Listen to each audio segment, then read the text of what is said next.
All right, I did want to do a separate video on the math that you will be expected to be able to do on a test or on worksheets or in the lab.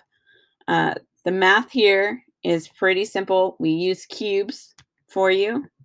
Um, and if we're not using a cube, then we will actually tell you the surface area and the volume. So if we're using a cube, we can expect that you could do the math. If we're not using a cube, then we will do the math for you. The main issue here, right? Area is length times width, and volume is length times width times height. Now, of a cube has 6 sides. So you find the area of one side and you multiply that by 6. So let's start with this, our 1 millimeter cube. That means it's 1 millimeter on each side. It's all the same. So one side of a 1 millimeter cube is 1 times 1, which is 1.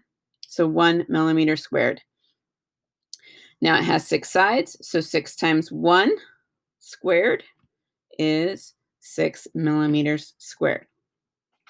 Now the volume of this cube is 1 times 1 times 1, length times width times height, 1 cubed, which is 1 millimeter cubed. So what is the surface area to volume ratio? Very easy. We're going to take out our calculators. We're going to say 6 divided by 1. What is that answer? 6. So the ratio is always going to be to 1, by the way. So it's always 6 to 1. Next one. What about the 2 millimeter cube? Again, 2 millimeters on every side. So the one side is 2 times 2, or 2 squared, 4, right? And then it has 6 sides, so 6 times 2 squared, or 4, is 24. Now, what about its volume? Its volume is 2 times 2 times 2. So 2 cubed, which is 8. Now let's look at the surface area to volume ratio. That would be, you take this number 24, divide by 8 in your calculator. What is the answer? The answer is 3.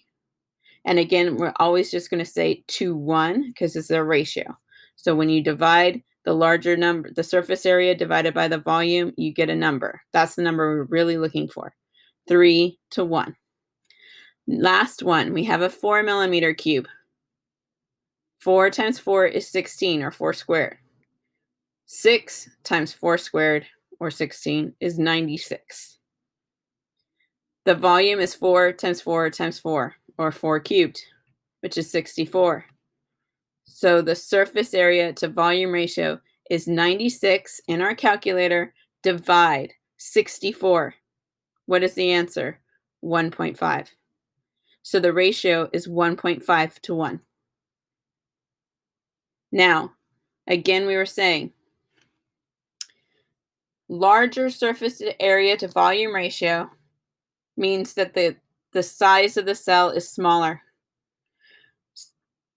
Smaller surface to area volume ratio means the size of the cube, or the size of the cell, is larger.